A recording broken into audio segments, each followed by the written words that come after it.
The moose stood between them and home like a monument carved from ice and fury. 50 meters ahead on the frozen riverbed, the bull swayed its massive racks side to side. Each antler spread wider than a man's arms. Steam rose from its nostrils in thick clouds that hung in the 71 degrees Celsius air before crystallizing and falling like snow. The protagonist tightened his grip on the rifle slung across his chest. Beside him, his nephew 23 and 2 eager had already stopped breathing loud enough to hear. They had been checking traplands for 6 hours. The sun would set in 40 minutes. The nearest shelter was 8 kilometers back the way they came. Past the moose, or 19 kilometers. Around the frozen marsh where the ice cracked even in deep winter, the bull lowered its head and scraped one hoof against the ice. The cold had already stolen feeling from the protagonist's left foot. They had left the cabin before dawn, when the temperature sat at 68 degrees Celsius. His wife had packed dried meat and tea in a thermos wrapped in felt.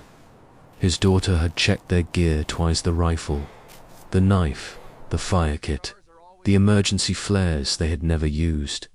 The nephew was visiting from Ulaanbaatar for the winter. City soft but learning fast. The boy wanted to prove himself useful, so the protagonist brought him along to check the trap lines that stretched 15 kilometers north along the frozen Kalama tributary. 3 martens and 1 Arctic fox by midday. Good enough. The nephew had watched how to reset the traps and marked the locations with stacked stones. He asked questions about ice thickness and wind patterns, and which stars to follow if the whiteout came. The temperature had dropped another 3 degrees by afternoon. The protagonist noticed it in his knuckles first, then in the way his breath formed ice crystals on his scarf before he could exhale fully. Were heading back when they saw the tracks fresh, enormous. The moose had crossed the river heading east less than an hour before. The protagonist had told his nephew to stay quiet and keep moving. Moose in extreme cold were unpredictable, starving or sick or both. Territorial in ways that made no sense. Then they rounded the bend and there it stood. The protagonist raised one arm slowly and stepped sideways off the riverbed toward the slope. The universal gesture. We are leaving. You can have this space. The moose tracked them with its eyes but did not move. His nephew followed 3 steps behind, boots crunching too loud on the ice. The boy's breathing had gone shallow and quick. Panic breathing. The kind that froze lungs. They made it 20 meters up the slope before the moose turned its full body to face them. It did not charge. It simply repositioned itself between them and the southern route home, deliberate, intelligent.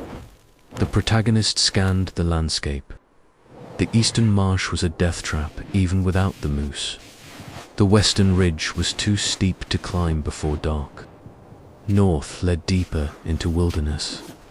They did not have supplies for. The moose shook its head and the antlers caught the low sun-like blades.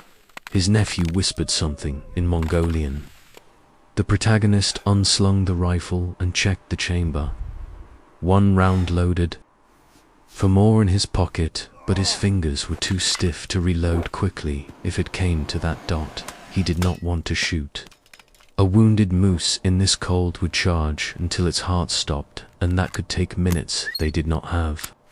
A clean kill meant field dressing 1,000-pound animal in 71 degrees Celsius and hauling meat they could not carry.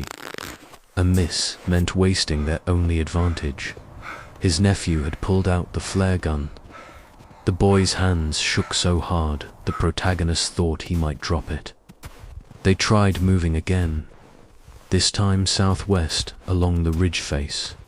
Slow and steady, non-threatening. The moose followed, not charging, not retreating, just matching their pace 30 meters downslope. Its breath came in steady rhythmic clouds. It limped slightly on the front left leg. Old injury or fresh frozen joint. That explained the aggression. A wounded animal defending itself against threats that existed only in its pain. The sun touched the horizon. Temperature would drop another 10 degrees after dark. The protagonist's toes had joined his foot in numbness. His nephew had stopped talking entirely, which meant the boy was either focused or shutting down. They reached a section where the slope gentled into scattered rocks and frozen brush. Possible to make better time here. Possible to lose the moose if they moved fast enough.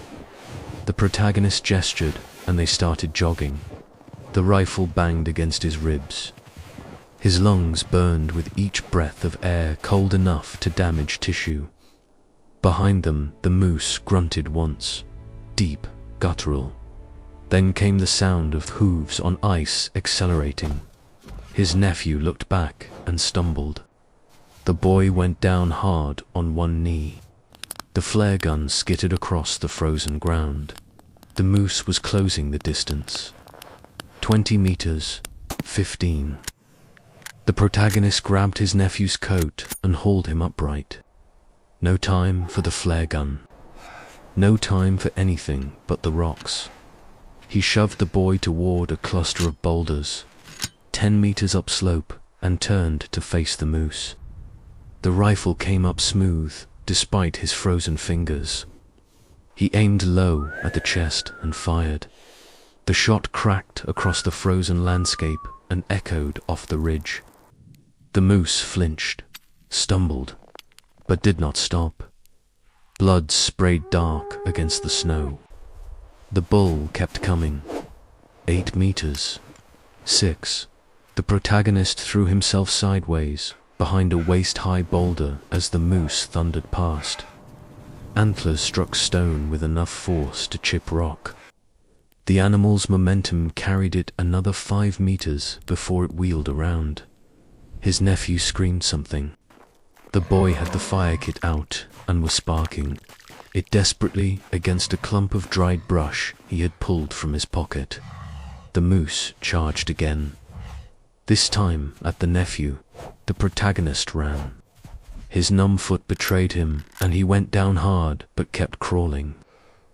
He reached a flare gun where it had fallen, and his frozen fingers fumbled with the mechanism.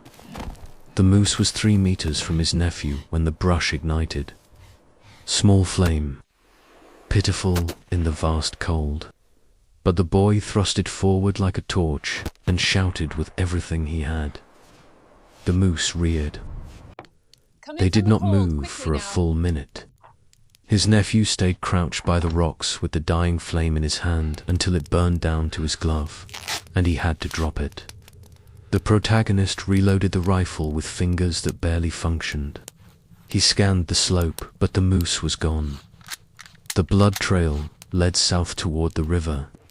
The animal would likely survive or die somewhere far from here. They gathered what they could.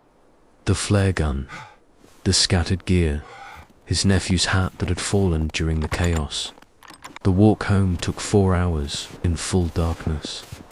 They used the stars and the memory of stones they had stacked that morning. Neither spoke. The nephew stayed close enough that their shoulders touched every few steps. The protagonist's left foot had no feeling until they were within sight of the cabin lights. Then the pain came all at once like fire. Frostbite, 2nd degree at least. He had dealt with worse. His wife met them at the door. She looked at their faces and the blood on the protagonist's coat and asked no questions. Just pulled them inside and started heating water. His daughter brought dry clothes and blankets. The nephew sat by the stove and stared at his. Hands later, the protagonist would clean the rifle and check his nephew's knee and tell his wife the whole story. But first he removed his boot and inspected the damage and accepted that he had been Lucky they both had.